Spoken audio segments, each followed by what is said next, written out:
Hey, salut à toi, bienvenue dans cette nouvelle vidéo. Dans cette vidéo, dans un premier temps, je voulais vraiment remercier toutes les personnes qui sont venues à la conférence de samedi dernier.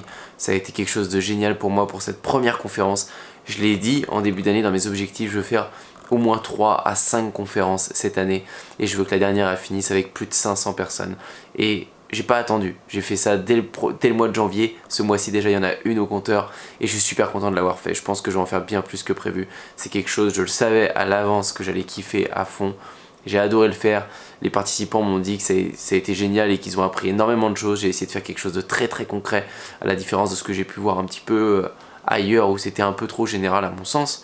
J'ai essayé de faire quelque chose de très concret et très motivant. Donc je suis super content, franchement je suis super content et j'espère pour ceux qui n'ont pas pu venir à Bordeaux que je vous retrouverai dans une prochaine conférence. Et croyez-moi, ça va arriver bien plus vite que vous ne le pensez, ça va arriver très vite les prochaines conférences et on va essayer de faire ça à chaque fois crescendo de plus en plus grand pour finir avec une énorme salle et pour inspirer le maximum de personnes. À travers cette conférence ça a été super parce que on a été un petit comité comme j'avais prévu. Et du coup j'ai pu faire des tours de table, j'ai pu faire un tour de table et cerner bien les problèmes de chacun et chacune. Et il y a un truc qui revient tout le temps, c'est toutes ces excuses, toutes les mêmes excuses qui reviennent tout le temps et il faut absolument que tu arrives à t'en détacher. J'ai discuté avec beaucoup de personnes, il y a des personnes qui étaient là à ma conférence, il y en a même que j'ai invité parce que ça faisait trop longtemps que je les voyais dans mes formations. Il y a une personne que j'ai invitée parce que c'était un de mes plus vieux clients. Quand j'ai commencé les formations, il y a peut-être un an, cette personne-là, elle a acheté une de mes formations et depuis le début, je lui ai dit les actions qu'il y avait à mettre en place. Elle se reconnaîtra sûrement cette personne. Depuis le début, je lui ai dit les actions qu'il y avait à mettre en place et ça fait un an qu'elle repousse. Et il y a plein de personnes dans ce cas-là. Il y a plein de personnes dans cette situation-là. Cette personne-là, je l'ai invitée à ma conférence, je lui ai donné la place, je lui ai dit tu viens et faut que ça te bouge et que ça te motive. Ma mission, c'était de motiver cette personne. Je pense que j'ai réussi. À motiver, on verra par la suite. Mais c'est quelque chose que je vois tout le temps. C'est-à-dire que je vais dire à une personne de faire des vidéos YouTube, ou je vais dire à une personne de mettre l'écosystème que j'ai en place dans son business, je lui donne toutes les clés. Elle va me dire ok Antoine c'est bon. Une semaine après je rappelle, ou j'envoie un mail et puis on va me dire ouais alors le seul souci c'est que moi j'ai pas de caméra. Ou le seul souci c'est que ouais, il va me manquer un petit peu d'argent là-dessus. C'est que des fausses excuses. Si vous voulez, vous pouvez, il n'y a aucun problème. Le coût de la caméra, c'est une des excuses favorites. Vous n'avez pas besoin de caméra, ni de caméscope de fou pour réussir à faire des vidéos YouTube. Si vous avez juste un téléphone portable, ça suffit. Vous faites ce qu'on veut, c'est qu'on vous entende et qu'on vous voit. C'est tout. À partir de là, vous partagez du contenu dans la niche qui vous plaît.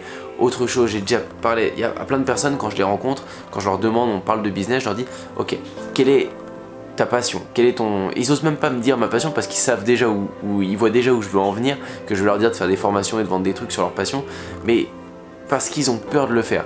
Donc à chaque fois je le vois, je sais qu'ils pensent ça, et on l'a vu dans la conférence, il y a une personne par exemple qui est passionnée de Kung Fu. Cette personne-là, je lui dis mais qu'est-ce que tu fais dans la vie, c'est quoi, où est-ce que tu as passé du temps dans ta vie? Et il me dit bah ça fait depuis que je suis tout petit que je fais du Kung Fu. Ça fait combien de temps exactement? Bah je crois que ça fait, il m'a dit plus de 10 ans qu'il faisait du Kung Fu. Je dis mais qu'est-ce que t'attends pour partager tes connaissances dans le Kung Fu? Si c'est ta passion, si c'est quelque chose qui te plaît, tu veux faire du business en ligne, t'as aucun autre choix que de partager ta passion. C'est génial à partager comme je le fais dans le surf. Tu verras que c'est génial, tu vas fédérer des gens et tu vas rencontrer des gens qui ont les mêmes intérêts que toi dans ta niche et tu vas pouvoir après vendre tes services parce que le temps que tu as passé à apprendre le Kung Fu, bah c'est normal, tu as le droit de le revendre pour que les autres gagnent du temps. Ne passe pas 10 ans comme toi, peut-être qu'ils vont en passer que 1 an parce qu'ils vont apprendre plein de choses que tu vas transmettre. C'est génial pour toi et c'est génial pour eux. Et toi, ça te permet de vivre de ta passion. Et ça, les gens n'arrivent pas à le comprendre, vont se dire je suis pas légitime, je suis pas un professeur de Kung Fu, j'ai pas de caméra, je suis pas un monteur vidéo. Que des excuses pourries, c'est que des excuses pourries. T'es pas légitime, de quel droit t'es pas légitime? À partir du moment où t'en sais plus que les autres, t'as le droit de leur apprendre des choses. Et on commence à partir d'une chaîne YouTube par exemple, t'es pas obligé de leur balancer tes formations à la gueule dès le début. C'est-à-dire que ça se fait crescendo, tu peux commencer à faire 2-3 semaines de vidéos YouTube, et à partir de là, tu vas commencer à fédérer une petite communauté avec quelques stratégies. Et les premières personnes qui laissent des commentaires vont te dire super ton contenu, super ce que tu fais. Et après tu peux les sonder ces personnes-là, tu peux demander est-ce que ça vous plairait que je vous partage du contenu payant, des stratégies un peu plus poussées dans mon domaine, organiser des rencontres où on pourrait faire des cours en réel. En fait internet peut réunir, que ce soit sur des événements physiques comme j'ai pu faire pour des conférences, mais sur plein d'autres choses, sur des événements sportifs ou n'importe quoi. Mais Internet, c'est de la folie. Et si vous avez toutes les connaissances que vous avez, vous devez les monétiser. Après, dans le Kung Fu, lier ça avec du dropshipping. Le business en ligne, c'est pas juste du dropshipping, c'est pas juste Amazon FBA, c'est pas juste de l'affiliation ou des formations. C'est tout, faut tout faire. Il faut essayer de toucher à tout, il faut créer son empire sur Internet. Moi, je touche au dropshipping et à la vente de connaissances, c'est les deux trucs que je lis à chaque fois. À chaque fois que je fais quelque chose, je fais du dropshipping avec et je fais de la vente de formation. Parce que les deux business sont dingues. Il y a plein de personnes qui me disent Antoine, si ton dropshipping il marche aussi bien que ça, pourquoi tu vends des formations ? Parce que ça rapporte un balle d'argent, parce que ça me permet d'être hyper libre, encore plus que ce que je suis avec le dropshipping, parce que ça me permet d'avoir plus de fonds pour développer de nouveaux projets. Je suis un entrepreneur et j'adore monter des business, j'adore la concurrence, j'adore partir sur de nouveaux projets, j'ai tellement d'idées que j'arriverai même pas à faire dans toute ma vie. Donc il me faut de l'argent pour développer le plus de choses possible. Pourquoi je cracherais sur quelque chose qui pourrait me rapporter de l'argent, qui m'épanouirait à fond? Il n'y a pas de raison à ça.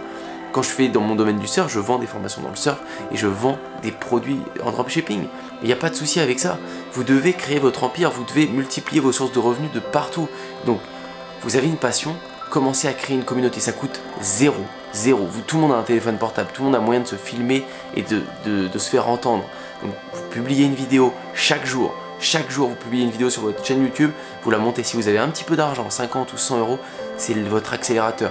Vous vous formez, soit vous payez une formation pour savoir comment faire, si vous savez le faire, vous mettez dans la publicité pour faire grossir votre chaîne YouTube et agrandir votre communauté. Votre communauté, vous la mettez en stand-by un peu, c'est-à-dire vous la faites monter, vous la mettez un peu en stand-by du côté des ventes et une fois que votre offre elle est prête, bam, vous leur envoyez toutes vos offres et ils vont se dire ok, j'adore cette personne, j'adore le contenu qu'elle me fait, j'y vais quoi. J'en ai parlé à la conférence aussi, mais c'est vraiment ma vision et je pense que c'est ça. YouTube, je sais pas si ça vous fait cette impression, mais moi vous avez peut-être l'impression de me connaître comme un ami. Vous avez peut-être l'impression de connaître ma vie un peu parce que vous savez que je surfe, vous savez où je me filme à chaque fois, etc. Vous connaissez un petit peu tout parce que vous me suivez partout et encore pire sur ceux qui vous suivent sur Instagram. Parce qu'Instagram c'est vraiment du direct avec des lives et on se filme comme ça. Donc tous ces réseaux mettent une relation et de la proximité vraiment entre le youtubeur ou l'influenceur et nous. Et c'est très fort parce qu'un ami qui vous recommande un restaurant demain, qui vous dit tiens Antoine, viens dans ce restaurant là demain avec moi, tu vas voir c'est génial. Mais j'y vais avec lui, il est super, c'est mon pote qui me recommande un resto, on y va, il n'y a aucun problème. Si on n'y va pas demain, on ira une autre fois. Mais on ira. Comme je vous disais, le youtubeur devient un ami, ça devient votre ami d'internet parce qu'il a la même passion que vous, partagez les mêmes choses, vous le respectez en plus. Et quand lui va vous proposer son produit, c'est comme si votre pote vous proposait son restaurant. C'est lui, il vous propose achète ma paire de chaussures, comme Gary Vee m'a fait ça, achète ma paire de chaussures. Moi j'ai fait bah ok mec, j'achète ta paire de chaussures. Alors que sa paire de chaussures je la trouve moche, mais j'ai acheté les émotions, j'ai acheté le message marketing qui vend, j'ai acheté ce qui me parle tous les jours en vidéo YouTube. C'est juste ça la vente. Et partez à créer votre communauté. Vous allez commencer à éduquer vos futurs clients, vous allez construire votre communauté, mais même pour vous, voyez pas ça que d'un côté business, voyez pas ça qu'en disant ouais je vais éduquer les personnes pour leur vendre et faire un max de thunes. Vous allez voir que vous allez vous accrocher à votre communauté et ce sera bien plus important que l'argent. Bien sûr après l'argent sera génial pour votre liberté et l'argent est important, ça c'est sûr. Mais ce qui va vous épanouir vraiment, c'est la relation et le contact que vous allez avoir et la création. Si vous créez des vêtements, le plus grand bonheur, c'est de voir et de croiser quelqu'un dans la rue qui porte vos vêtements, qui porte votre marque. Ça, c'est vraiment ouf. Si vous faites du dropshipping et que vous voulez pas créer de chaîne YouTube, si vous voulez juste trouver des produits gagnants, il n'y a pas de souci avec ça et je l'ai fait et c'est génial. Mais ça vous permet de faire du cash, ce sera jamais votre finalité de monter des boutiques dropshipping. Trouvez votre pourquoi, trouvez un truc, une motivation. Vous faites du cash pour un autre gros projet, pour autre chose. Vous faites peut-être une boutique dropshipping qui durera dans le temps. C'est possible aussi. Mais enfin bref, tout ça pour vous dire que j'ai vu pas mal de personnes qui ont beaucoup d'excuses, qui ont plein de projets en tête, plein de rêves, qui ont beaucoup d'excuses et qui procrastinent semaine après semaine. Et ça m'énerve, c'est pas possible. Le temps, il défile, les secondes, les heures, les minutes, elles passent et elles se récupèrent jamais. Il n'y a pas le temps de perdre du temps à se poser des questions, sincèrement. Et passez à l'action aussi. Je vous dis que faire du YouTube, c'est de la bombe. Testez-le par vous-même. Vous n'êtes pas obligé de me faire confiance. Vous pouvez vous dire, ok Antoine c'est bien mignon, moi j'ai pas trop envie de faire du YouTube, ça me plaît pas. Essayez quand même, essayez juste un mois de faire une vidéo par jour. Et vous me direz, une vidéo par jour pendant un mois. Vous allez voir déjà l'expérience que vous allez acquérir et la progression que vous allez avoir en publiant une vidéo par jour. Votre première vidéo du jour 1 et la dernière vidéo du jour 30, elle n'aura pas du tout la même face. Et je pense que votre vision, elle n'aura pas du tout non plus la même face. Et c'est pareil pour tout, quand je dis que le live c'est ce qui vend le mieux, pourquoi vous faites pas des lives tous les jours? Pourquoi vous essayez pas de faire un live dans votre niche tous les jours? Quand je parle de ça, on me dit ok Antoine, je vais organiser un live sûrement là dans 3 semaines, ça va être génial. Pourquoi 3 semaines? Pourquoi 3 semaines? Un live, t'appuies sur live sur YouTube, c'est bon, t'es en live. Et si tu veux faire des choses mieux, après t'organises ta live. Enfin bref, tu te trouves toujours des excuses, tout le temps. Moi je suis toujours trop pressé, je fais toujours les choses trop vite. Mais je préfère quelqu'un qui va faire les choses trop vite que quelqu'un qui va ne pas les faire parce qu'il va procrastiner et qui va laisser repousser. Moi tu me dis un truc, je le fais direct, je veux envie de le tester tout de suite dans la soirée, tout de suite. Et je pense que c'est une bonne méthode, il faut vraiment que t'essayes le plus rapidement possible, le plus de choses possible. Parce qu'au final, si tu compares deux personnes, tu prends une personne qui procrastine, qui essaye un truc par mois, alors que toi t'essayes tous les jours, en ce qu'elle aura fait en 10 ans, tu l'auras fait en même pas un mois. C'est ça qui fait toute la différence. Mais je sais encore une fois que c'est pas simple, mais alors pas simple du tout, parce que dès que tu regardes à côté de toi, c'est des personnes qui font tout le contraire de ce que tu fais, parce que c'est des personnes qui ont les résultats que tu ne veux pas avoir. Mais tu dois te sortir de tout ça et tu dois sincèrement te focaliser sur ton objectif. Travaille dans la nuit, travaille dans le noir. C'est que comme ça qu'on avance personnellement. On peut voir les bonnes phases avec les vidéos YouTube, avec les conférences, avec n'importe quoi, mais la vraie phase du truc, c'est que j'ai passé les 3/4 du temps à bosser dans le noir, à bosser sur un bureau. Là il est 23 h et quelques, je suis dans des bureaux, je fais cette vidéo YouTube, je vous partage ce que j'ai dans la tête, je suis hyper content après cette conférence et j'ai envie de vous booster un maximum pour cette année, mais après je retourne travailler et je suis sur mon ordi en train de mettre des actions en place pour être épanoui encore plus chaque jour. C'est ce qui me permet de pouvoir surfer quand je le veux, dès qu'il y a des vagues, j'ai pas besoin de regarder mon travail ni rien, je peux partir quand je veux, j'ai pas besoin de regarder mon compte bancaire, payer mes factures, je fais ce que je veux, je peux profiter de mes potes, je partage plein d'expériences, je rencontre du monde et j'ai un fil conducteur dans ma vie et il y a un sens à tout ça et ça c'est génial. Et si vous n'êtes même pas sûr de vous, en fait faites-le. Si vous savez pas ce que vous voulez faire dans votre vie, si vous vous posez trop de questions, faites quelque chose. Parce que vous allez vous mettre sur un fil conducteur qui vous amènera ailleurs. J'ai commencé par un chemin et ça bifurque et ça va partout et au final j'ai toujours quelque chose dans la tête pour avancer. Et vous serez toujours plus épanoui comme ça. En tout cas c'est ma vision de la vie et j'espère que vous allez passer encore plus à l'action.